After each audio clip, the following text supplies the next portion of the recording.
जय जोहार संगवारी हो। तो संगवारी हो, आज हमन आए हन घूमे बर और ये जगह के नाम है बुजबुजी।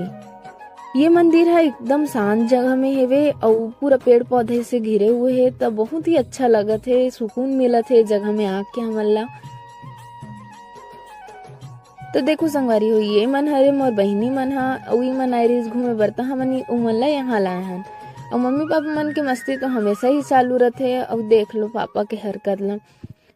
तान चाचा भी ट्राई करे लग गिस, चढ़ नहीं पाइस तो पापा भी मदद करिस और पापा निच्चट बेंद्रा हरे।